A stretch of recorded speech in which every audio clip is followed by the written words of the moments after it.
بسم اللہ الرحمن الرحیم الحمد للہ رب العالمین والصلاة والسلام علی رحمت للعالمین نبینا محمد وعلی آلہ وصحبہ اجمعین۔ محترم حاضرین، اللہ رب العالمین کا بے حد شکر و احسان ہے کہ اس نے ہمیں اس مجلس میں جمع ہونے اور شیخ محترم سے استفادہ کرنے کی توفیق عطا فرمائی۔ رب العالمین سے دعا ہے کہ جس طرح اللہ رب العالمین نے ہمیں دنیا کی اس علمی مجلس میں اکٹھا فرمایا ہے، اللہ رب العالمین اپنے رسول اللہ صلی اللہ علیہ وسلم کی صحبت میں اور صحابہ اکرام کی صحبت میں ہمیں جنت الفردوس میں بھی انشاءاللہ مجلس میں اکٹھا ہونے کی توفیق بخشے۔ میں سب سے پہلے آپ سب کا شکر ادا کرتا ہوں کہ آپ نے جمعیت ابنا جامعہ اسلامیہ سنابل کی دعوت پر لبیک کرتے ہوئے اس مجلس کو رونق بخشی اور اس پروگرام میں شرکت فرمائی۔ محترم حاضرین، اللہ رب العالمین ارشاد فرماتے ہیں کنتم خیر امت اخرجت للناس۔ ہم سب طلبہ جو اس وقت یہاں موجود ہیں ان کا تعلق ہندوستان سے ہے، ایک ایسا ملک جو صدیوں سے تاریخی اعتبار سے ایک منفرد ملک ہے، اپنی مختلف زبانوں کے لحاظ سے، تہذیبوں کے لحاظ سے، مختلف مذہب کے لحاظ سے، اپنی آب و ہوا کے لحاظ سے، اپنے علمی مقام اور صنعتی اور تجارتی حرفت کے لحاظ سے صدیاں گزر گئی ہیں، لیکن اس ملک کا جو مقام تاریخ میں علم، تجارت، صنعت و حرفت کے اعتبار سے اور مذاہب اور زبانوں کے تنوع کے اعتبار سے جو تھا وہ آج تک باقی ہے۔ دعوتی لحاظ سے ہمارا ملک اس لحاظ سے ممتاز ہے کہ دعوتی تنوع، مدعوین کا تنوع جو ہمارے ملک ہندوستان میں موجود ہے شاید ہی دنیا کے کسی حصے میں ہو۔ ایک طرف ہماری بت پرست قوم ہے ہمارے ملک میں جو اکثریت میں ہے، جس کی پوری تاریخ رہی ہے کہ وہ اسلام دشمنی میں اور مسلمانوں کو ختم کرنے میں مشرکین مکہ سے کمتر نہیں ہے۔ اس نے مختلف ہیلے اپنائے، مختلف سیاستیں اپنائی اسلام کو ختم کرنے میں، اور وہ اکثریت میں ہے۔ دوسری طرف اسلام سے منسوب تصوف زدہ اور قبر پرست لوگ ہیں جو عقیدہ اور منہج کی دشمنی میں بہت آگے ہیں، جن کی آئیڈیالوجی، جن کا طرز فکر اور جن کا عمل ہم سے انتہائی مختلف ہے۔ تیسری طرف رافضی ہیں، باطنی ہیں، جن کی فکر اور جن کی آئیڈیالوجی بھی ہم سے مختلف ہے۔ دوسری طرف مختلف تحریکیں ہیں، مختلف تنظیمیں ہیں جو نہ علمی لحاظ سے ہم سے متفق ہیں اور نہ دعوتی اور نہ منہجی۔ آزمائش یہ ہے کہ یہ مختلف تہذیبیں، تنظیمیں اور اس طرح کی جو بھی چیزیں ہیں یہ سب ہمارے مدعو ہیں۔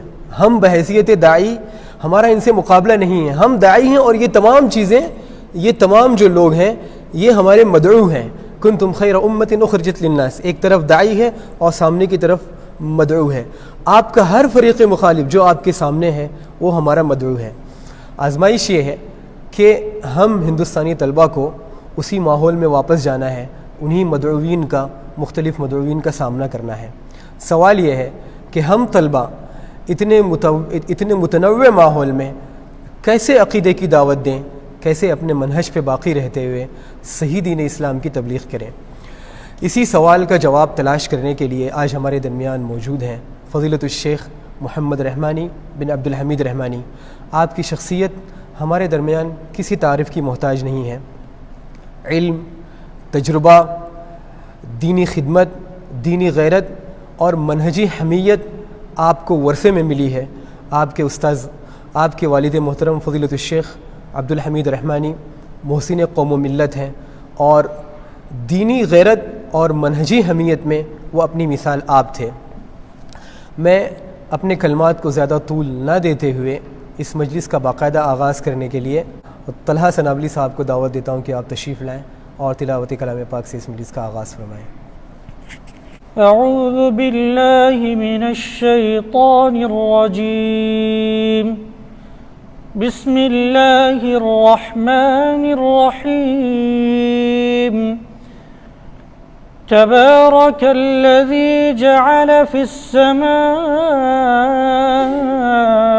بروجا وجعل فيها سراجا وقمرا منيرا وهو الذي جعل الليل والنهار خلفة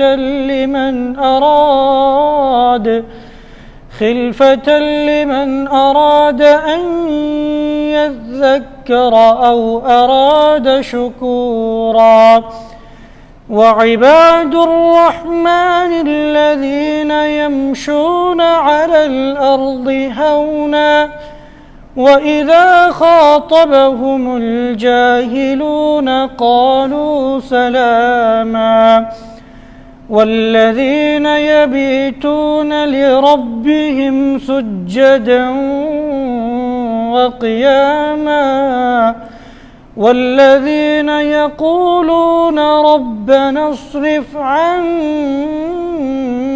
عذاب جهنم إن عذابها كان غراما إنها ساءت مستقرا ومقاما والذين إذا أنفقوا لم يسرفوا ولم يقتروا وكان بين ذلك قواما. اب میں ہمارے معزز مہمان فضیلۃ الشیخ محمد رحمانی صاحب سے گزارش کرتا ہوں آپ تشریف لائیں اور ہم سب کو استفادے کا موقع دیں. بسم اللہ الرحمن الرحیم. الحمد للہ رب العالمین والصلاة والسلام علی رسولہ محمد وعلی آلہ واصحابہ اجمعین. اما بعد، اعوذ باللہ من الشیطان الرجیم. بسم اللہ الرحمن الرحیم. ان اللہ لا یغیر ما بقوم حتی یغیروا ما بانفسہم وَإِذَا أَرَادَ اللَّهُ بِقَوْمٍ سُوءًا فَلَا مَرَدَّ لَهُ وَمَا لَهُم مِّن دُونِ اللَّهِ مِن وَالٍ. وقال الله تبارك وتعالى: ادع إلى سبيل ربك بالحكمة والموعظة الحسنة وجادلهم بالتي هي أحسن. عزیزان گرامی قدر، یہ میرے لیے فخر کا موقع ہے کہ بین الاقوامی شہرت یافتہ جامعہ اسلامیہ مدینہ منورہ، جس سے 2009 میں میں بھی فارغ التحصیل ہوں اور 1970 یعنی 1390 میں ہجری میں میرے والد گرامی علامہ عبدالحمید صاحب رحمانی رحمۃ اللہ علیہ بھی اسی سے فارغ التحصیل تھے.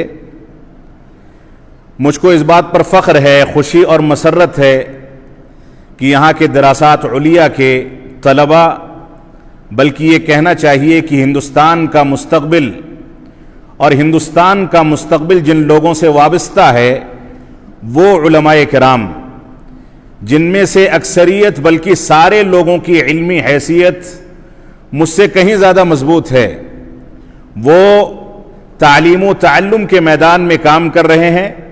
یہ اللہ رب العالمین کا فضل و کرم ہے کہ ان لوگوں کے درمیان تھوڑی دیر رسول اکرم صلی اللہ علیہ وسلم کے اس شہر مدینہ نبویہ میں آپ کے سامنے مخاطب ہونے کا موقع ملا ہے. یہ بھی اللہ رب العالمین کا فضل و کرم ہے کہ میرے استاذ کے درجے میں جو جامعہ اسلامیہ سنابل یا معہد التعلیمی الاسلامی میں تدریس کے فرائض ایک لمبی مدت تک انجام دے چکے ہیں، ہمارے مشفق و مربی، ہمارے بزرگ اور جامعہ اسلامیہ مدینہ منورہ میں تدریس کی حیثیت سے اپنے فرائض انجام دینے والے اور اللہ رب العالمین کے فضل و کرم سے مضبوط علمی کارنامے انجام دینے والے دکتور الطاف صاحب حفظہ اللہ مدنی، وہ بھی اس مجلس میں موجود ہیں. میں اس پر اللہ رب العالمین کا شکر ادا کرتا ہوں کہ اللہ رب العالمین نے پورے ہندوستان بلکہ نیپال سے ایسے چیدہ طلباء اور علماء کو منتخب کر کے اس مجلس میں بھیجا ہے جو اپنے ملک، اپنے علاقوں، اپنے مدارس، اپنی مساجد اور جہاں جہاں وہ ذمہ داریاں نبھائیں گے وہاں جانے کے بعد وہ پوری قوم کی نمائندگی کرنے والے ہیں۔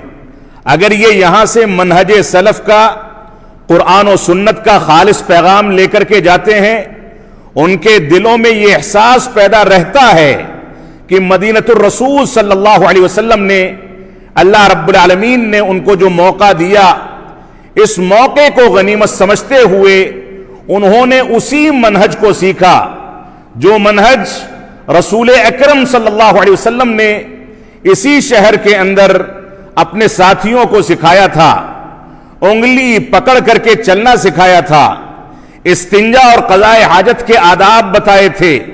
اسی شہر میں ہمارے اسلاف اور صحابہ اکرام نے اپنے پیٹ پر پتھر باندھ کر کے اپنی بھوک کو دبایا تھا، پیاسے رہے تھے۔ اسی شہر میں اللہ کے نبی صلی اللہ علیہ وسلم نے خندق کھودی تھی، صحابہ اکرام نے آپ کا ساتھ دیا تھا۔ یہی وہ شہر تھا جہاں پر غزوہ احد عمل میں آئی، یہی وہ شہر تھا جہاں پر رسول اکرم صلی اللہ علیہ وسلم سے جب مسجد نبوی کا وہ ممبر جدا ہونے لگا یا درخت کا تنا جدا ہونے لگا تو وہ رونے لگا۔ صحابہ اکرام کہتے تھے کہ ہم ایسی آواز سنا کرتے تھے جیسے کوئی بچہ بلک کر کے رو رہا ہے، اور ہم نے رسول اکرم صلی اللہ علیہ وسلم کو اس بات کی اطلاع دی، خبر دی۔ تو یہ وہی شہر ہے جس شہر کی سادگی، جس شہر کی غربت، جس شہر کی اجنبیت، جس شہر کی ایثار و قربانی، جس شہر میں اسلام کے لیے سب کچھ پیش کر دینے کی تاریخ، خود بھوکا رہ لے انسان، کپڑوں میں پیبند لگے ہوں، پہننے اوڑھنے کے کپڑے نہ ہوں، اور ابو ہریرہ رضی اللہ تعالیٰ عنہ آ کر کے کہیں صفہ کے چبوترے پر جب وہ بیٹھتے تھے تو فرماتے ہیں کہ میں نے اسی چبوترے پر 70 صحابہ اکرام یا اس سے زائد صحابہ اکرام کو دیکھا جن کے پاس ایک چادر تھی، اگر گھٹنا ڈھکتے تھے تو ان کا کندھا کھل جاتا تھا، کندھا ڈھکتے تھے تو گھٹنا کھل جاتا تھا، اور اس خدشے سے کہ کہیں شرمگاہ ظاہر نہ ہو جائے، بے پردگی نہ ہو جائے، وہ اپنی اس چادر کو اپنی شرمگاہ کے پاس سمیٹ کر کے پکڑے رہا کرتے تھے۔ اس تاریخ کی تمدید کے لیے، اس تاریخ کی دعوت و تبلیغ کے لیے، اس منہج کی ترویج کے لیے اللہ رب العالمین نے آپ کو منتخب فرمایا ہے۔ اگر اس انتخاب کے باوجود آپ صحابہ کرام کی تنقیص کے منہج کی جانب مائل ہو جائیں، اس انتخاب کے باوجود آپ ان لوگوں کے منہج کی طرفداری کریں جو موضوعات اور گھڑی ہوئی روایتوں کو لوگوں کے سامنے عام کرتے ہیں، اللہ رب العالمین کے اس فیصلے اور اللہ رب العالمین نے آپ کو جو موقع دیا ہے، اس موقع کے بعد بھی آپ دین کی ترویج میں غلط انداز کے افکار کے حامل بن جائیں، یہاں کے علماء سے فائدہ نہ اٹھا کر کے آپ قرآن و سنت کے مخالفت میں جو مناہج تیار کیے گئے ہیں اس سے متاثر ہو کر کے اگر آپ اپنے ملک اور اپنے علاقے میں جاتے ہیں تو سمجھ لیجئے کہ آپ بہت بڑی خیانت کر رہے ہیں۔ آپ سے قیامت کے دن اس کے بارے میں سوال کیا جائے گا، اور سارے کے سارے مسائل جو ہمارے برادر گرامی جاوید ندیم سلمہ اللہ نے سنابلی نے آپ کے سامنے ذکر کیا، ان سارے کے سارے مسائل کا یہی ایک حل ہے کہ آپ دین کی طرف رجوع کر لیں، خالص دین کو سمجھ لیں، منہج صحابہ اور منہج السلف کو آپ سمجھ کر کے اس کے مطابق دین کی ترویج کریں، دعوت و تبلیغ کریں۔ یہی ہمارے سارے مسائل کا حل ہے۔ اللہ کے نبی صلی اللہ علیہ وسلم نے ہم کو اس طرح کے منہج پر چلنے والوں کے لیے بشارتیں سنائی ہیں۔ تو مدینۃ الرسول صلی اللہ علیہ وسلم کے اس دار الحدیث میں، جس دار الحدیث کی تاریخ ہمارے ہندوستان کے اسلاف سے جڑی ہے، یہ دار الحدیث جس کو ہمارے بزرگوں نے عربوں کی علم حدیث کی ضرورت کو پورا کرنے کے لیے مدینہ منورہ میں آ کر کے قائم کیا، تاکہ یہاں سے سفر کر کے مشقتیں اٹھا کر کے عرب دنیا کے جو لوگ ہندوستان جاتے ہیں وہ جا کر کے علم حدیث حاصل کرتے ہیں، وہاں سے علماء کو بھیج کر کے اس دارالحدیث کو یہاں قائم کیا گیا تاکہ علم حدیث کو حاصل کرنے کی پیاس کو عرب علماء یہیں پر بجھا سکیں. یہ اس دارالحدیث کی مختصر تاریخ ہے. یہ دارالحدیث کوئی معمولی کارنامہ نہیں ہے. یہ دارالحدیث کوئی معمولی جد و جہد کا نتیجہ نہیں ہے. یہ دارالحدیث احمد سیف الرحمن جو اس وقت دارالحدیث کے مدیر ہیں، ان کے دادا رحمت اللہ علیہ نے اسی مدینۃ الرسول میں جب آپ باب السلام سے داخل ہوں گے اور باب السلام سے داخل ہونے کے بعد داہنے جانب جو مسجد نبوی کا علاقہ ہے جہاں وہاں کی پہلے لائبریری ہوا کرتی تھی، اسی علاقے میں اس کو قائم کیا تھا. جب مسجد نبوی کی توسیع ہوئی تو اس کو باہر منتقل کر دیا گیا. اس میں علم حدیث کا وہ منہج دراسی پڑھایا جاتا تھا جو ہندوستان میں علماء حدیث اور اہل الحدیث کے محدثین اختیار کیا کرتے تھے. تو یہ دارالحدیث کی تاریخ بھی بڑی عجیب تاریخ ہے. اتنی لمبی مسافت سے آ کر کے ہمارے علماء نے 1350 ہجری میں اس کو قائم کیا. اور آپ دیکھیں احمد بن محمد بن عبد الرحمن الدہلوی جو اس کے مؤسس تھے، اور اس کے بعد جامعہ اسلامیہ کی تحت 1384 میں جامعہ اسلامیہ کے قیام کے 3 سال کے بعد اس کو جامعہ اسلامیہ کی ماتحتی میں دے دیا گیا. یہ پوری ایک تاریخ ہے. آپ دیکھیں اس تاریخ کو مرتب کرنے کے لیے ہمارے علماء نے کون سی ایسی کوششیں ہیں جو انجام نہیں دی. اس کے بعد یہاں پر عبد الرحمن افریقی رحمت اللہ علیہ جن کی وفات 1377 میں ہوئی ہے، وہ اس کے مدیر بنائے گئے. اس کے بعد ہمارے بزرگ اور میرے والد گرامی رحمت اللہ علیہ کے استاذ عمر فلاطہ رحمت اللہ علیہ جو 1419 میں جن کی وفات ہوئی ہے، وہ اس کے ذمہ دار بنائے گئے. اس کے بعد یہ اسی خاندان کی ماتحتی میں دے دیا گیا جن لوگوں نے اس کو قائم کیا تھا. تو یہ ایک پوری تاریخ ہے.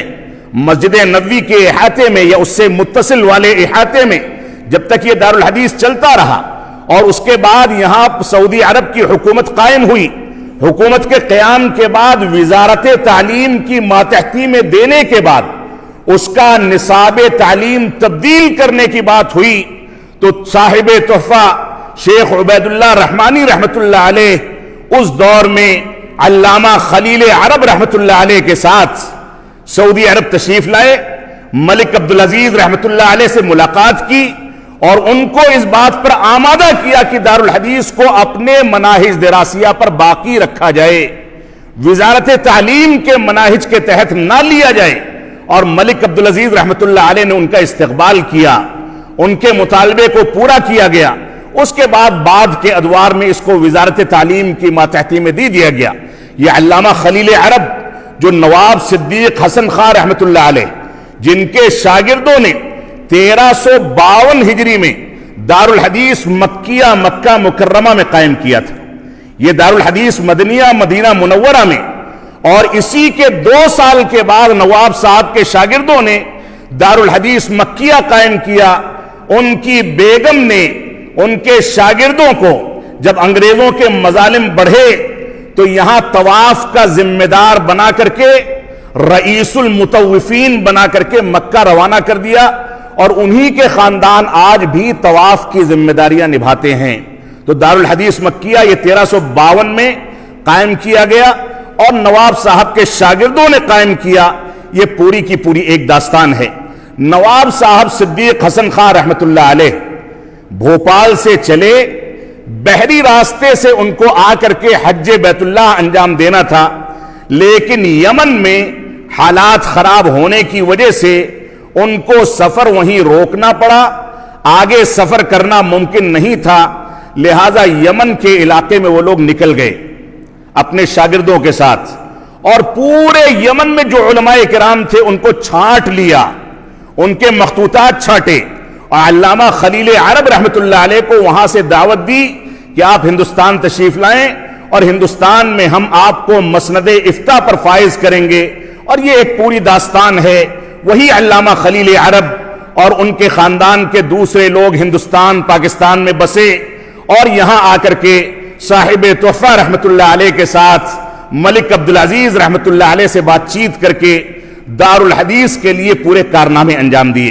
تو یہ دارالحدیث کی ایک تاریخ ہے. میں اپنے آپ کو اس بات کا مستحق ایک سیکنڈ کے لیے بھی نہیں سمجھتا ہوں کہ علماء کرام کی اتنی گہری تاریخ رکھنے والا یہ شہر، وہ شہر جس میں صحابہ کرام کی پاکیزہ روحیں تھیں، وہ شہر جس میں رسول اکرم صلی اللہ علیہ وسلم نے اپنے ساتھیوں کی تربیت کی تھی. مجھ جیسا سیاہ کار یہاں پر بیٹھ کر کے آپ سے کوئی گفتگو کرے، میں اپنے آپ کو اس بات کا مستحق نہیں سمجھتا، لیکن آپ نے حکم دیا ہے، آپ کی خواہش ہے، آپ کی تمنا ہے، لہذا میں آپ کے سامنے حاضر ہوا ہوں. اللہ رب العالمین ٹوٹے پھوٹے الفاظ میں جو کچھ بات میں رکھ سکوں، اگر وہ بات صحیح ہے تو اللہ رب العالمین ہم کو اس پر عمل پیرا ہونے کی توفیق عطا فرمائے، اور اگر وہ بات شیطان کی جانب سے ہے یا غلط ہے تو ہم سب کو اس سے توبہ کرنے، کنارہ کشی اختیار کرنے کی توفیق عطا فرمائے. تو ملک عبدالعزیز رحمت اللہ علیہ، جو کہ سعودی عرب کی دولت ثالثہ کے مؤسس تھے، جن کی وفات 1953 یا 1373 میں ہوئی، انہوں نے اس مدرسے کو، اس دارالحدیث کو خصوصی رعایت کے تحت رکھا، اور علامہ خلیل عرب اور اسی طریقے سے شیخ الحدیث نے ان سے گفتگو کی. یہ علامہ شیخ عرب خلیل عرب جو ہیں، ان کی وفات بھی اس کے بعد کے دور میں ہو گئی. تو یہ ایک پوری داستان ہے جس داستان میں میں نہیں جانا چاہتا. اسی طرف ایک واقعہ مجھ کو والد گرامی رحمت اللہ علیہ نے ایک موقع سے اسی مدینہ کے اندر ایک پروگرام میں ذکر کیا تھا. وہ ملک عبدالعزیز رحمت اللہ علیہ کی ذہانت کا واقعہ ہے. وہ واقعہ آج کے دعات کو اپنے سامنے رکھنا چاہیے کہ حاضر جوابی، خوش اسلوبی اور سامنے والے کو مبہوت کرنے کے لیے ہمارے اندر کون سی صلاحیتیں ہونی چاہیے. جماعت علی شاہ کے نام کا ایک بریلوی عالم جو غالباً پاکستان سے یہاں پر آیا تھا، اور اس نے مسجد نبوی اس دور میں سارے دروازے، بلکہ ابھی ماضی قریب تک بند کر دیے جاتے تھے رات میں، اس نے رات میں پلاننگ کر کے قرآن شریف کی الماریوں کے پیچھے، کھمبوں کے پیچھے اپنے بعض مریدوں کو چھپا دیا، خود بھی اندر چھپ گیا، اور اسی جگہ پر جو باب السلام سے اندر کا علاقہ ہے وہاں پر ایک کنواں تھا، جس کنویں کو حکومت سعودی عرب نے بدعات و خرافات سے بچنے کے لیے بند کر کے اس میں تالا لگا دیا تھا. جماعت علی شاہ اور بریلوی مکتب فکر کے لوگ اس کنویں کو کوثر کہا کرتے تھے. کہتے تھے کہ مکہ مکرمہ میں زمزم ہے اور مدینہ میں کوثر ہے. اس نے رات میں جب دروازے بند کیے گئے تو تالا کاٹ کر کے کنواں کھول دیا. صبح تہجد کے وقت میں جب مسجد نبوی کھولی گئی تو اس نے اعلان کر دیا کہ کوثر کھل گیا ہے، اب جس کو جتنا تبرک لینا ہے لے لے. یہاں کے سیکورٹی کے عملے نے اس کو گرفتار کیا. ملک عبدالعزیز رحمت اللہ علیہ کو اطلاع دی گئی، حالات نازک تھے. وہ ریاض سے چل کر کے آئے اور انہوں نے اپنے سامنے اس کو بلوایا. اس سے پوچھا کہ یہ کنواں کیسے کھلا؟ اس نے کہا کہ جناب میری کرامت ہے، میں نے سوچا اور کھل گیا. یہ تو ہماری کرامتیں ہوتی رہتی ہیں.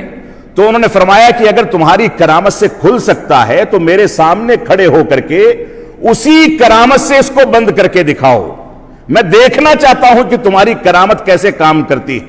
اور اس کے بعد اس کو گرفتار کیا گیا، اور گرفتار کرنے کے بعد شیخ الاسلام علامہ ثناء اللہ امرتسری رحمت اللہ علیہ، جو کہ ملک عبدالعزیز رحمت اللہ علیہ کے مشیر تھے، انہوں نے سفارش کر کے اس کو یہاں سے رہا کرایا.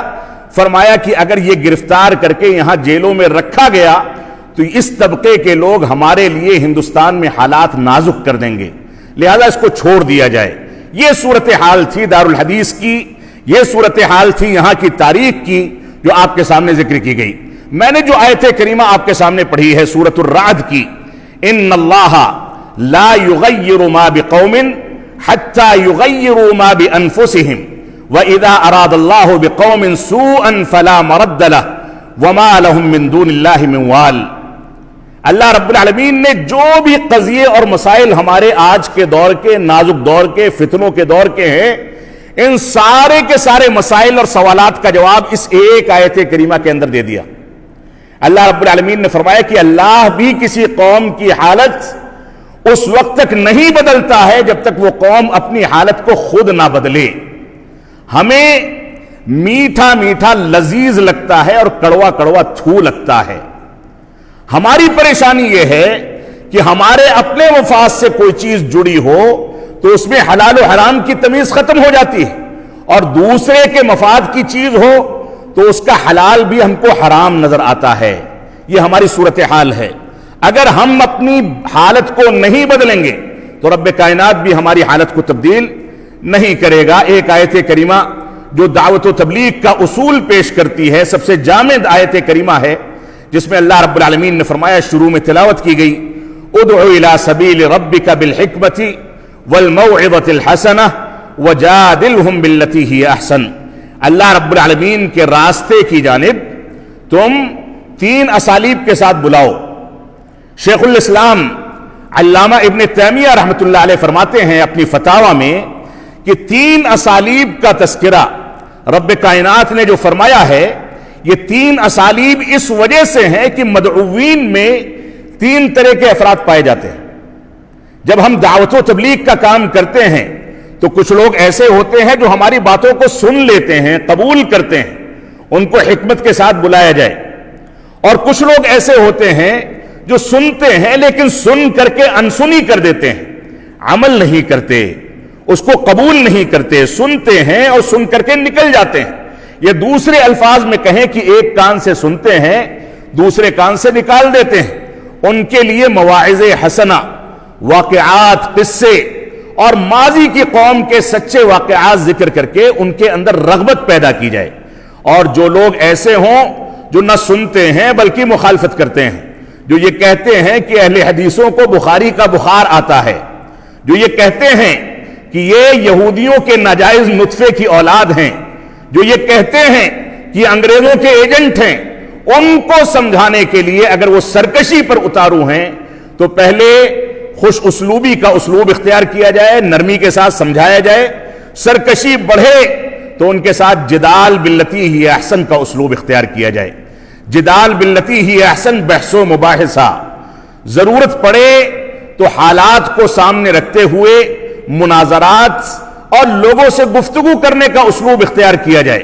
یہ 3 اسالیب ہیں جن اسالیب کو مکمل تفصیل کے ساتھ ہر داعی کو سمجھنا چاہیے. ہمارے لیے اللہ رب العالمین کا سب سے بڑا فضل و کرم ہے کہ اللہ رب العالمین نے ہم کو اسی مدینۃ الرسول میں تعلیم حاصل کرنے کے لیے منتخب فرمایا. یہ معمولی مسئولیت نہیں ہے. اگر آپ جا کر کے اس مسئولیت کے خلاف، قرآن و سنت اور منہج صحابہ کے منہج کے خلاف، تابعین کے منہج کے خلاف کوئی ایکٹیویٹی کرتے ہیں، آپ کے نشاطات اس کے خلاف ہیں، آپ اخوان المسلمین یا جماعت اسلامی کے نہج پر چلے گئے، آپ نے لوگوں کے بارے میں انکار منکر کے تئیں نرمی اختیار کر لی، آپ نے صلح کلی کی پالیسی اختیار کر لی، آپ سب کی مجلسوں میں شریک ہوتے رہے، اہل بدعت کے ساتھ اٹھتے بیٹھتے رہے، تو معاف فرمائیں گے آپ اپنی مسئولیت کو محسوس نہیں کرتے ہیں. آپ کی ذمہ داری ہے کہ منہج صحابہ اور منہج سلف کو مکمل طریقے سے یہاں رہتے ہوئے سمجھیں، متون علمیہ کا مطالعہ کریں اور ان کتابوں کو اب کثرت کے ساتھ پڑھیں جن کتابوں کے اندر وہ ضوابط ذکر کیے گئے ہیں. شیخ الاسلام علامہ ابن تیمیہ رحمۃ اللہ علیہ کو آپ مکمل طریقے سے پڑھ جائیے، علامہ ابن القیم رحمۃ اللہ علیہ کو آپ مکمل طریقے سے پڑھ جائیے. موجودہ دور کے علماء میں شیخ بکر ابو زید رحمۃ اللہ علیہ کو آپ مکمل طریقے سے پڑھ جائیے، شیخ محمد بن صالح عثیمین کو پڑھ جائیے، علامہ البانی کا مطالعہ کیجئے، شیخ ابن باز کا مطالعہ کیجئے، اور موجودہ دور میں جو لوگ باحیات ہیں ان میں شیخ صالح فوزان حفظہ اللہ کو اللہ رب العالمین ان کو صحت و تندرستی عطا فرمائے، ان کو پڑھیں، ان کے مواقف کو دیکھیں، ان کے منہج کو دیکھیں. یہ آپ کی ذمہ داری ہے. آپ جس مقصد کے تحت یہاں آئے ہیں، اگر اس مقصد سے نکل کر کے آپ نے کوئی دوسرا مقصد اختیار کیا تو قیامت کے دن آپ سے سوال کیا جائے گا. ہم لوگ آئے اور گزر گئے، آج اگر آنکھ بند کرتے ہیں تو آنسو کے علاوہ کچھ نہیں کہ ہم نے وقت ضائع کر دیا. لیکن یہ ایک مسلمہ حقیقت ہے کہ اللہ رب العالمین نے جو موقع دیا ہے اس موقع کو غنیمت سمجھیں، اس کے بارے میں قیامت کے دن آپ سے سوال کیا جائے گا۔ رسول اکرم صلی اللہ علیہ وسلم نے بڑی عظیم بشارت دی ہے، فرمایا لا تزال طائفة من امتی ظاہرین علی الحق لا یضرهم من خذلهم، سن لو کہ میری امت کا ایک گروہ ہمیشہ حق پر قائم رہے گا، ان کو نقصان پہنچانے والے نقصان نہیں پہنچا پائیں گے، حتی یأتی امر اللہ، یہاں تک کہ قیامت قائم ہو جائے۔ یا تو رسول اکرم صلی اللہ علیہ وسلم کا یہ فرمان جھوٹا ہے، یا ہمارا طرز عمل جھوٹا ہے کہ ہم تھوڑی تھوڑی باتوں پر صبر کا دامن چھوڑ کر کے اپنے نفس کی جانب مائل ہو کر کے جذباتیت کا شکار ہو جاتے ہیں۔ اگر آپ کو اس بات پر اطمینان ہے اور اسی طریقے سے اطمینان ہے جیسے دن میں سورج نکلتا ہے، رات میں چاند نکلتا ہے اور ڈوبتا ہے، اسی طریقے سے اطمینان ہے جیسے رب کائنات عرش پر مستوی ہے، اسی طریقے سے اطمینان ہے جیسے آپ جامعہ اسلامیہ مدینہ منورہ میں زیر تعلیم ہیں، اسی طریقے سے یقین ہے، تو آپ اس روایت پر یقین کر کے اپنے معاملات کو رب کائنات کے حوالے کریں۔ رب کائنات نے رسول اکرم صلی اللہ علیہ وسلم کی زبان مبارک سے ہم کو یہ بشارت سنائی، یہ بشارت جھوٹی نہیں ہو سکتی۔ ہمارا عمل، ہمارا منہج، ہماری بدعملی، قرآن و سنت سے دوری، منہج صحابہ اور منہج سلف سے دوری، یہ جھوٹا ہے، لیکن یہ خوشخبری جھوٹی نہیں ہو سکتی۔ تو ہماری یہ ذمہ داری ہے کہ ہم ان چیزوں کو سامنے رکھیں، ہماری ذمہ داری ہے کہ ہم حسن اخلاق کو اختیار کریں۔ انس بن مالک رحمۃ اللہ رضی اللہ تعالیٰ عنہ فرماتے ہیں، مشہور صحابی رسول ہیں، کہتے ہیں کہ ایک انسان، ایک بندہ اپنے حسن اخلاق کے ذریعے جنت میں پہنچ جاتا ہے، جنت کے اعلیٰ درجے پر فائز ہو جاتا ہے، اگرچہ وہ عابد نہ ہو، واجبات کی ادائیگی کرتا ہو، نوافل کا بہت زیادہ اہتمام نہ کرتا ہو، لیکن حسن اخلاق کی وجہ سے وہ جنت کے اعلیٰ درجے پر پہنچ جاتا ہے۔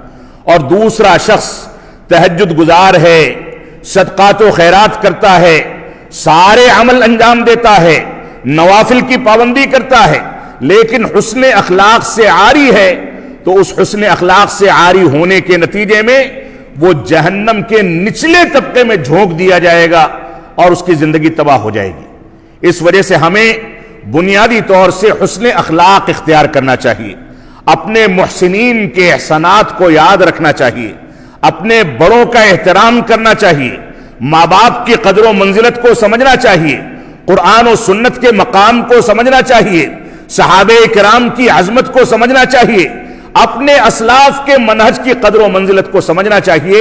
یہ سب ہماری بنیادی ذمہ داریاں ہیں، اس وجہ سے ہم اس چیز پر عمل کریں۔ رب کائنات نے ہم کو اپنی رضامندی کے لیے پیدا کیا ہے، اپنی عبادت کے لیے پیدا کیا ہے، اور یہ عبادت وہی صحیح ہوتی ہے جو رب کائنات کے رضامندی اور خوشنودی کے لیے طریقے رسول کے مطابق انجام دی جائے۔ اللہ رب العالمین نے ہم کو اپنی رضامندی اور عبادت کے لیے پیدا کیا ہے، اور ہم ہیں کہ مخلوق کی رضامندی کے لیے دنوں رات اپنے دماغ کا استعمال کر کے اپنے دین کو بھی تباہ کرتے ہیں اور اپنی دنیا کو بھی تباہ کرتے ہیں۔ اس وجہ سے ہماری ذمہ داری ہے کہ ہم قرآن و سنت کے مطابق چلیں۔ رسول اکرم صلی اللہ علیہ وسلم کا فرمان ہے، عجباً لامر المؤمن، مومن کا معاملہ بڑا عجیب و غریب ہے، ان نصابتہ سراء شکر فکان خیرا لہ، اگر اس کو کوئی خوشی لاحق ہوتی ہے تو اللہ رب العالمین کا شکر گزار بنتا ہے، تو یہ اس کے لیے باعث اجر ہے۔ وَإِن نَصَابَتْهُ ضَرَّاء صبر، اور اگر اس کو کوئی مصیبت لاحق ہوتی ہے، کوئی تکلیف لاحق ہوتی ہے تو صبر کرتا ہے، اور صبر کرنا بھی اس کے لیے باعث اجر ہے۔ تو یہ مومن ہندوستان کے ماحول میں ہو، بین الاقوامی ماحول میں ہو، دنیا کے کسی بھی خطے میں ہو، کیسے بھی حالات کا سامنا کر رہا ہو، اس کی پانچوں انگلیاں گھی میں ہیں، یہ ہر وقت رب کائنات کا برگزیدہ بن سکتا ہے، ہر وقت ثواب کما سکتا ہے، مصیبت بھی ہو تو اس کے لیے اجر ہے، اور آسانیاں بھی ہوں تو اس کے لیے اجر ہے۔ لہذا ہم کو اس بات کو سمجھنا ہوگا۔ آج کے دور کی سب سے بڑی مشکل اور سب سے بڑا المیہ یہ ہے کہ ہمارے طلبہ جو جامعہ اسلامیہ مدینہ منورہ جیسے عظیم جامعہ سے تعلیم حاصل کرتے ہیں، جہاں منہج نبوت اور منہج صحابہ کو حاصل کرنے اور سیکھنے کے پورے مواقع حاصل ہیں، یہ طلبہ یہاں سے جانے کے بعد مبتدعہ کی مجلس، اہل بدعت کی دعوت و تبلیغ سے اثر قبول کر کے ان کا شکار ہو جاتے ہیں۔ یہ ہمارے لیے بہت بڑا المیہ ہے۔ شیخ الاسلام علامہ ابن تیمیہ رحمۃ اللہ علیہ فرماتے ہیں، جو شخص بدعتی ہے، ظاہر البدعتی، جس کی بدعت ظاہر ہے، وجب الانکار علیہ، اس کا انکار کرنا ہماری ذمہ داری ہے، اس کا انکار کرنا ہماری ذمہ داری اور ہمارا فریضہ ہے۔ اور اس کے سلسلے میں جو انکار ہم کو کرنا ہے، اسی کا مشروع انکار یہ ہے کہ ہم اس کو چھوڑ دیں، اس سے دوری اختیار کر لیں، اس کو سمجھائیں، وہ راہ راست پر آئے تو آئے، نہیں آئے تو اس سے براءت کا اعلان کر دیں، یہاں تک کہ وہ توبہ کر کے منہج صحابہ کی جانب رجوع کر لے۔ اور اس کو چھوڑنے کا ایک تقاضا یہ ہے کہ اہل دین اور دینداری اختیار کرنے والوں کو اور علماء کرام کو اس کی نماز پڑھنے سے بچنا چاہیے، اس کی جنازے کی نماز سے اجتناب کرنا چاہیے، تاکہ جو لوگ ان کی مشابہت اختیار کرتے ہیں یا ان کے طریقے کو اپناتے ہیں، ان لوگوں کو ایک تنبیہ کی جا سکے، وارننگ دی جا سکے کہ اس طرح کا طریقہ یہ دنیا کے اندر قابل قبول نہیں ہے۔ اور اس طرح کے موقف کو شیخ الاسلام فرماتے ہیں کہ یہی موقف مالک بن انس رحمۃ اللہ علیہ نے اور یہی موقف امام احمد بن حنبل رحمۃ اللہ علیہ نے بھی اختیار کیا تھا۔ امام حسن بصری رحمۃ اللہ علیہ